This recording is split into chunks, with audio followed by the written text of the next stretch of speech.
जो ड्रॉप लेते हैं उनके लिए एक बहुत ज़्यादा प्रेशर होता है कि कैसे एक साल में कवर करना है। मेरा जो स्ट्रेटेजी जो मैंने फॉलो किया और जिसकी वजह से मेरा आईआईटी बॉम्बे हो पाया, मैं आपसे शेयर करता हूँ। जब मैं पहली बार आईआईटी बॉम्बे पहुँचा, शुरुआत के 6 महीने मैं खुद को पिंच करता था कि मैं खुद के ड्रीम में तो नहीं हूँ। तो मेरा प्लेसमेंट जो हुआ था वो हुआ था डे 1 में। उसमें जो सारी टॉप कंपनीज होती हैं उनके प्लेसमेंट्स होते हैं। जो रेंज है एवरेज सैलरी का, वो है एक बहुत बड़ा मिथ है आईआईटी में, जो कि बहुत मीडिया में हाईलाइट होता है। आईआईटी से बच्चों की करोड़ों की जॉब लगती है। क्या ये सच है? क्या लगता है आपको? हाय दोस्तों, आज हम जानेंगे कैसे एक छोटे से गांव से आईआईटी बॉम्बे तक का सफ़र मैंने तय किया। कैसे आईआईटी बॉम्बे में लगते हैं करोड़ों के पैकेज, कैसी होती है आईआईटी बॉम्बे की लाइफस्टाइल, और जॉब में आने के बाद क्या क्या चेंजेस आते हैं। तो ये सारे सवालों के जवाब आपको मिलेंगे इस टॉक के थ्रू। मेरा नाम है ऋषभ शराफ और मैं आईआईटी बॉम्बे से ग्रेजुएट हूँ। मैंने अपनी पढ़ाई एक छोटे से हिंदी मीडियम स्कूल से शुरू की और इस टॉक में मैं पूरा अपना सफ़र बताऊंगा और आपके सवालों के आंसर्स दूंगा। तो आइए शुरू करते हैं। मेरी कहानी की शुरुआत होती है एक छोटे से गांव से, जिसकी आबादी थी सिर्फ 2000, जहाँ पे कुछ 200 मकान होंगे। स्कूल के लिए एक गवर्नमेंट स्कूल और दूसरा हिंदी मीडियम स्कूल। मेरी स्कूल की फ़ीस थी मात्र 300 रुपये। बैठने के लिए होता था सिर्फ ज़मीन, पढ़ने के लिए होता था दीवार जो पोती गई थी काले रंग से, जिसपे चौक से लिखा जाया करता था। मैंने यहाँ पे पढ़ाई की अपने क्लास 6 तक। मेरा शुरुआत से रुझान बहुत अच्छा था, पढ़ाई में रुचि बहुत अच्छी थी। मेरे घर वालों ने ये बता के रखा था कि अगर ज़िंदगी में आगे बढ़ना है, उसके लिए पढ़ाई का बहुत ज़्यादा महत्व है, अहमियत है। तो शुरुआत से मेरे रुझान की वजह से, मेरी रुचि की वजह से मेरे घर वालों ने डिसाइड किया कि मुझे एक अच्छे इंग्लिश मीडियम स्कूल में डाला जाए। क्लास 7 से मेरी जर्नी शुरू हुई इंग्लिश मीडियम स्कूल में, एक नियर बाई टाउन में, जहाँ पे क्योंकि एक हिंदी मीडियम बच्चे के लिए इंग्लिश मीडियम तक पहुँचना और समझना बहुत डिफ़िकल्ट होता है। मुझे भी बहुत डिफ़िकल्टीज़ आई। ये बात थी 2012 के आसपास की। तब इंटरनेट इतना आसान नहीं हुआ करता था, इतने रिसोर्सेज भी नहीं हुआ करते थे। मैंने एक टेंस की बुक ली थी।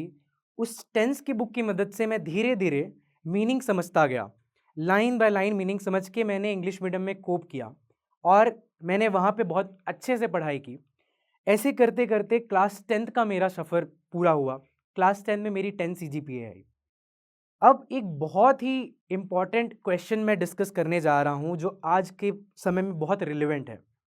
मुझे 11th में एक बहुत ही पर्सनल ट्रेजेडी से गुजरना पड़ा था। मेरी माँ का देहांत हुआ क्लास 10th ख़त्म होते हुए ही। और इसमें एक सवाल आता है कि आज के समय में अगर किसी के क्लोज फैमिली मेम्बर का लॉस हो जाए या रिलेशनशिप्स में ब्रेकअप्स हो जाए, तो कैसे उससे डील कर सकते हैं। मैं अपनी स्ट्रेटेजी बताता हूँ मैंने कैसे डील किया। मैंने मेरे मामा जी ने मुझे एक बात समझाई थी। यादें जो होती हैं वो एक बवंडर की तरह होती हैं। बवंडर मतलब टॉर्नेडो। अगर आप इसमें घुसते हैं तो ये आपको घुमाती रहती है और वहाँ से निकलना बहुत मुश्किल हो जाता है। तो जब भी आपको किसी की याद आए, आप कोशिश करो कि उस बवंडर में नहीं फंसो, वहाँ से निकल जाओ और अपने आप को अपने किसी दूसरे काम में लगा दो। आपके लिए हो सकता है आपकी पढ़ाई करना, आप वहाँ पे अपनी सारी एनर्जी चैनलाइज कर दो। बस यही मैंने किया और इसकी वजह से ही मैंने बहुत अच्छे से उस समय अपने आप को कोप अप कर पाया प्रेशर से। मैंने अपनी सारी एनर्जी जो मेरी मदर के लॉस में गई थी, मैंने पूरी चैनलाइज की अपने पढ़ाई में। पूरा 11th और 12th मैंने सेल्फ स्टडी की, क्योंकि मैं अपने पापा को अकेले छोड़ नहीं सकता था। मैं कोटा नहीं जा पाया, मेरे छोटे से गांव शहर में कोचिंग की व्यवस्था नहीं थी। मैं खुद से सेल्फ स्टडी कर रहा था। कुछ मटेरियल्स मैंने कोचिंग सेंटर से मंगाए थे, बट आजकल जैसे रिसोर्सेस अवेलेबल हैं वैसे नहीं हुआ करते थे। अब मैं बताता हूँ एक बहुत ही इंपॉर्टेंट सवाल जो आपके मन में होगा, सेल्फ स्टडी कैसे करें। सेल्फ स्टडी के लिए स्ट्रेटजीज क्या होनी चाहिए। मैं अपनी स्ट्रेटेजी बताता हूँ। मैंने सारे चैप्टर्स के लिए टाइमलाइन डिवाइड कर दिया था। मैथ्स, फिजिक्स, केमिस्ट्री, इस मंथ में मुझे ये चैप्टर्स करने हैं 4, इस मंथ में ये चैप्टर्स करने हैं। अगर मुझे इन चारों को करना है तो इस वीक में कौन कौन से चैप्टर्स करने पड़ेंगे। मैंने अपना पूरा प्लान बना लिया था और बीच में बफर टाइमिंग्स भी रखे थे, ताकि अगर कुछ छूटता है तो मैं उन टाइम पे कर सकूं। ऐसे मेरी स्ट्रैटेजी थी। इसके भरोसे ही, इसके दम पर ही मैंने खुद के बेसिस पे आईआईटी जेईई मेंस क्रैक किया, मुझे एनआईटी मिल चुका था, पर मैं इस पे टिकने वाला नहीं था। मेरी बहुत ही जिज्ञासा थी, इच्छा थी कि मैं कोशिश करूं, बिना कोशिश करे रुकूं नहीं। इसलिए मैंने डिसाइड किया कि मैं ड्रॉप लूँगा और जेईई एडवांस की प्रिपरेशन के लिए मैं कोटा गया। कोटा में मैंने कोचिंग जॉइन की। अब बात आती है कि पिछले 2 साल का सिलेबस जब आपने कोचिंग नहीं की है, तो 1 साल में कैसे कवर करें? जो जो ड्रॉपर्स होते हैं, जो ड्रॉप लेते हैं, उनके लिए एक बहुत ज़्यादा प्रेशर होता है कि कैसे 1 साल में कवर करना है। ये आंसर मैं करता हूँ आपके लिए। मेरा जो स्ट्रैटेजी जो मैंने फॉलो किया और जिसकी वजह से मेरा आईआईटी बॉम्बे हो पाया, मैं आपसे शेयर करता हूँ। ये स्ट्रैटेजी मेरे सर ने बताई थी। मेरी क्लासेस स्टार्ट होती थी सुबह 8 बजे, ख़त्म होती थी दोपहर 1 बजे। मैं हॉस्टल पहुँच के फ्रेश होके खाना खा के 3 बजे तक, ढाई 3 बजे तक रेडी हो जाता था पढ़ने के लिए। पढ़ाई का सबसे पहला जो सेक्शन होता था, उससे मेरा 3 घंटे का स्ट्रेच में डिसाइडेड होता था कि उसमें मैं कोई क्वेश्चन नहीं करूँगा। वो 3 घंटे होते थे सिर्फ़ और सिर्फ़ रिविज़न के लिए। उन 3 घंटों में मैं रिवाइज़ करता था, मुझे जो लेक्चर्स में पढ़ाया गया है वो कॉन्सेप्ट्स को, और उसके पहले पिछले दिन के जो कॉन्सेप्ट्स हैं उनके मैं पन्ने पलट लिया करता था। ये जो स्टेप है आजकल बहुत सारे लोग नहीं करते हैं, सीधे क्वेश्चंस में जाते हैं, और ये बहुत अहम है। कॉन्सेप्ट्स को समझना अच्छे से, उनको रिवाइज़ करना, ताकि आप जब क्वेश्चंस में जाएँ तो सारे जो कॉन्सेप्ट सिखाए गए हैं वो याद रहें। मेरा पहला स्ट्रेच खत्म होता था शाम के 6 बजे तक। नाश्ता करके मैं वापस से शुरू करता था। ये जो सेक्शन होता था, ये होता था क्वेश्चंस के लिए। 6:30 से लगभग 9-10 बजे तक क्वेश्चंस लगाए पड़े हैं। डीएलपी जितने दिए हैं, सारे के सारे क्वेश्चंस करेंगे। वहाँ पे कमी अगर हो गई, क्योंकि क्वेश्चन बहुत सारे होते हैं, कोई बात नहीं, लेकिन रिवीजन में कमी नहीं होनी चाहिए। ऐसा मेरा प्लान हुआ करता था। सैटरडे संडे जो वीकेंड्स होते थे, उसमें मॉक टेस्ट देने के अलावा जो पिछले हफ्ते का पूरा कॉन्सेप्ट जो पढ़ाया गया है, उसके वापस से रिवीजन करने पड़ते थे। उसके वापस के मैं पन्ने पलट लेता था ताकि वो सारी चीज़ें रिवाइज हो जाए। ये तरीका इतना एफिशिएंट था कि मुझे एंड के लिए कोई लोड नहीं रहता था कि ओके इतना सारा है, मुझे रिवाइज करने के लिए 1 महीने लगेंगे, 2 महीने लगेंगे। वो नहीं होता था, क्योंकि मेरा रिवीजन साथ में चल रहा होता था। ये स्ट्रैटेजी सिर्फ मेरे लिए नहीं, मेरे जो दोस्त थे जिस कोचिंग इंस्टीट्यूट में, उनके लिए भी बहुत अच्छे से काम कर रही थी। आप भी ये इम्प्लीमेंट करके देख सकते हैं, डेफिनेटली ये आपको हेल्प करेगी। ये तो हमने सुन ली आईआईटी बॉम्बे पहुंचने तक की सफ़र की बातें। अब हम जानते हैं आईआईटी बॉम्बे के अंदर क्या हुआ, क्या-क्या चीज़ें होती हैं, क्या IIT is it worth the hype? ये सारी बातें जानते हैं। जब मैं पहली बार आईआईटी बॉम्बे पहुंचा, शुरुआत के 6 महीने मैं खुद को पिंच करता था कि मैं खुद के ड्रीम में तो नहीं हूँ। This is for a fact. इतनी सुंदर लाइफ है, इतना सुंदर कैंपस है कि मैं इमेजिन भी नहीं कर सकता था कि इतना अच्छा कुछ मुझे मिलेगा। वहाँ पे जो शुरुआत होती है दिन की, सुबह 8 बजे हो जाती है क्लासेस की, लगभग शाम के 5 बजे तक क्लासेस चलती हैं। सेकेंड ईयर में ये क्लासेस की टाइमिंग और बढ़ जाती है। आप जो इलेक्टिव्स लेते हैं उसकी वजह से आपकी क्लासेस 8:30 तक भी चल सकती हैं। आप जैसे ही क्लासेस से आते हैं, हर दिन, एक दिन भी ऐसा नहीं होता है जब आईआईटी बॉम्बे में कोई इवेंट ना हो रहा हो। वो इवेंट हो सकता है टेक्निकल हो, कल्चरल्स का हो। कल्चरल्स में अगर आपको म्यूज़िक में इंटरेस्ट है, अगर आपको डांस में इंटरेस्ट है, आपको थिएटर में इंटरेस्ट है, आपको बोलने में इंटरेस्ट है, डिबेट में इंटरेस्ट है, आपको इंटरेस्ट है किसी रोबोट बनाने में, सैटेलाइट बनाने में, ट्रेन बनाने में, या F1 कार्स बनाने में, एंडलेस पॉसिबिलिटीज़, एंडलेस अपॉर्चुनिटीज़ आपको आईआईटी बॉम्बे में मिलती हैं। आप जो भी करना चाहेंगे, वो इंटरेस्ट वाले लोग आपको आईआईटी बॉम्बे में मिल जाते हैं। एट द सेम टाइम सारे लोग इक्वली स्मार्ट, टैलेंटेड होते हैं। जिस तरीके के डिस्कशंस आईआईटी बॉम्बे के अंदर होते हैं, वो मैं इमेजिन नहीं कर सकता कहीं और बाहर हो पाते या मुझे मिल पाते। ऑल्सो जब आप आईआईटी बॉम्बे पहुंचते हैं, सबके सब जेईई स्टूडेंट्स होते हैं। जिस तरीके की बॉन्डिंग हॉस्टल में होती है, वो बिल्कुल अनइमेजिनेबल है। अगर आपने मूवी देखी हो छिछोरे, मैं आपको रिकमेंड करूंगा, अगर आपने नहीं देखी आप छिछोरे देखिए। छिछोरे की स्टोरी लाइन पूरी आईआईटी बॉम्बे पे ही बेस्ड है। उसके डायरेक्टर आईआईटी बॉम्बे के एल्यूमनस हैं। छिछोरे में जैसे हॉस्टल फाइट्स होती हैं, वैसी सच में आईआईटी बॉम्बे में हॉस्टल फाइट्स होती हैं, जीसीस के लिए कॉम्पिटिशन्स होते हैं। जितना फन उस मूवी में है, उससे ज़्यादा फन एक्चुअल लाइफ में होता है। जब आप आईआईटी पहुंच भी जाते हैं, आपने कोचिंग में सुना होगा, आईआईटी पहुंच गए तो लाइफ सेट है। बहुत ही कॉमन वर्ड्स है, आईआईटी पहुंच गए तो लाइफ सेट है। इसका क्लियर कट आंसर है, एक बार आईआईटी पहुंच गए तो लाइफ सेट नहीं होती है। उतने ही चैलेंजेस आते हैं और ज़्यादा कंपटीशन होता है, आपको मेहनत करते रहनी पड़ती है। आईआईटी बॉम्बे पहुंचने के बाद भी बहुत सारे लोगों के फर्रे लगते हैं। फर्रे एक लिंगो है फेल होने का। बहुत सारे लोग फेल हो जाते हैं क्योंकि वो सोचते हैं कि अब आईआईटी पहुंच गए तो लाइफ सेट है। लेकिन जैसा सांप सीढ़ी के खेल में होता है, एक सीढ़ी चढ़ने के बाद दूसरी सीढ़ियां भी चढ़नी पड़ती हैं। आईआईटी पहुंचने के बाद भी मेहनत करनी पड़ती है। बहुत कंपटीशन होता है कोर्सेज क्लियर करने के लिए, इंटर्नशिप पाने के लिए, प्लेसमेंट क्लियर करने के लिए, अच्छे प्लेसमेंट क्लियर करने के लिए। तो एक चीज़ आप देखिए, मान के चलिए कि आईआईटी पहुंचने से पहले भी मेहनत करनी पड़ती है, आईआईटी पहुंचने के बाद भी मेहनत करनी पड़ती है, आईआईटी हो जाने के बाद भी मेहनत करती रहनी पड़ती ही है। जैसे कि मैंने आपको बताया कि मैं आईआईटी बॉम्बे से ग्रेजुएट हो चुका हूं और अब मैं जॉब कर रहा हूं। तो जानते हैं अब कि प्लेसमेंट्स कैसे होते हैं, प्लेसमेंट के बाद की लाइफ कैसी होती है, करोड़ के प्लेसमेंट्स लगते हैं या नहीं, अगर लगते हैं तो कितने। तो मेरा प्लेसमेंट जो हुआ था वो हुआ था डे 1 में।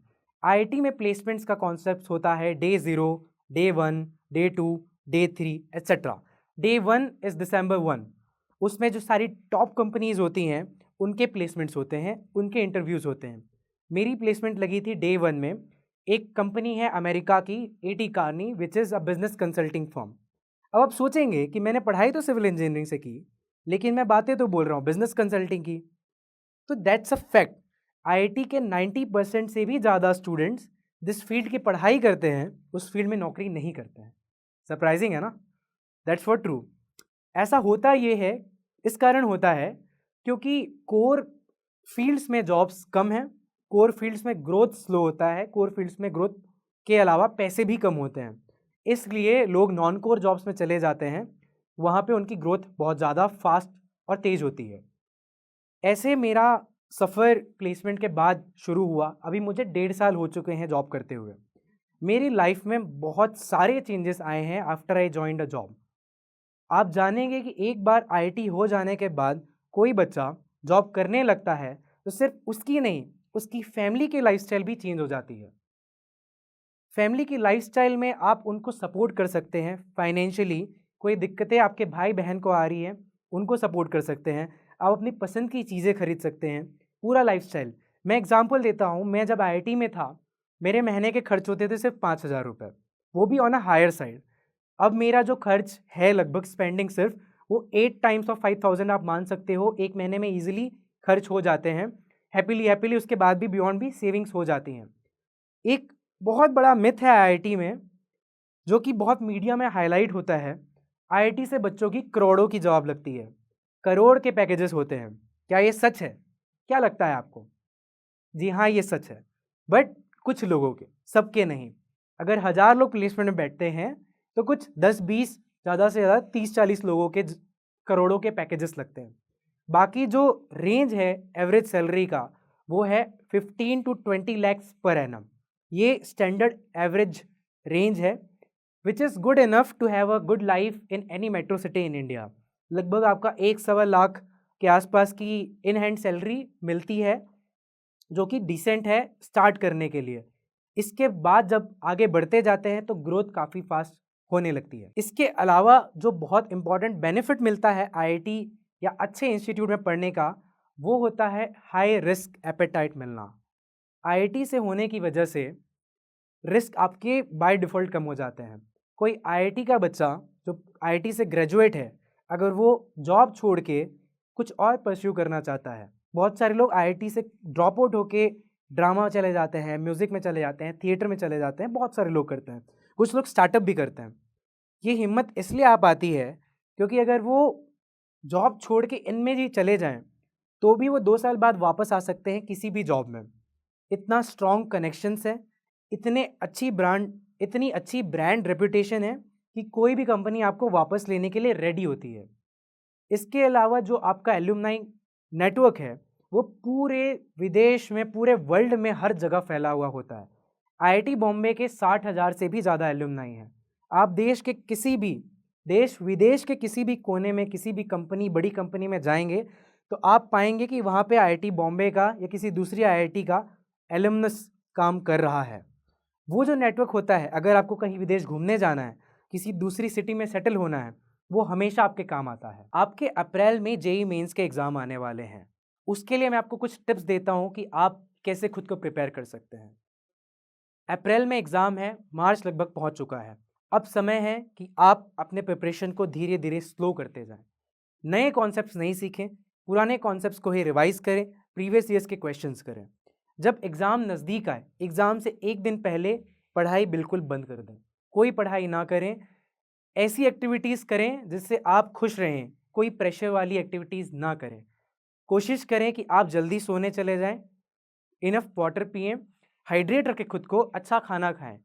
एग्ज़ाम के दिन के लिए एक बहुत ही इम्पॉर्टेंट चीज़ जो आपको ध्यान रखनी है, वो ये है कि जेईई मेंस सिर्फ कॉन्सेप्ट्स का एग्ज़ाम नहीं है और ख़ासकर जेईई एडवांस सिर्फ कॉन्सेप्ट का एग्ज़ाम नहीं है, ये आपकी मेंटल पावर को भी टेस्ट करता है। कुछ साल के एग्ज़ाम्स बहुत ही डिफ़िकल्ट बनाए जाते हैं, कुछ साल के एग्ज़ाम बहुत ही ईज़ी बनाए जाते हैं। अगर वो डिफ़िकल्ट होते हैं, सबके लिए डिफ़िकल्ट होते हैं। ऐसे समय में जब आप एग्ज़ाम राइट कर रहे हों, जब एग्ज़ाम लिख रहे हों, आप मेक श्योर करें कि आप रिज़ल्ट के बारे में सोचे ही नहीं कि मेरा आईआईटी होगा, नहीं होगा, एनआईटी होगा, नहीं होगा, कोचिंग में इतने पैसे दिए हैं, ये सवाल आने ही नहीं चाहिए। उस पूरे दौरान आपका पूरा अटेंशन होना चाहिए उस पेपर में आए क्वेश्चंस पे।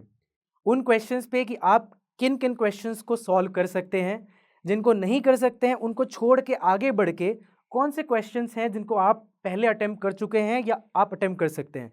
आपका पूरा 100% attention till the exam, till the length of the exam उस पे ही होना चाहिए। आउटकम बिल्कुल छोड़ देना है। इस तरीके से आप रियलाइज़ करेंगे कि पूरा पेपर बीत जाएगा और आपका पूरा ध्यान पेपर में ही रहेगा। आप ये स्ट्रेटजीज़ फॉलो करिए और आप रियलाइज़ करेंगे कि आपका एग्ज़ाम का जो प्रेशर है वो कम हो गया है। एक बहुत ही इंपॉर्टेंट एस्पेक्ट मैं आपसे डिस्कस करने जा रहा हूँ, वो है अगर आईआईटी जेईई में नहीं हो पाता है तो फेलियर हैंडल कैसे करें। बहुत सारे लोगों का आईआईटी में नहीं हो पाता है। That does not mean it is the end of the world. हम सभी को समझना है, हमारी लाइफ एक सांप सीढ़ी का खेल है। मैं अक्सर ये एनालॉजी बोलता हूँ, हमारी लाइफ एक सांप सीढ़ी का खेल है।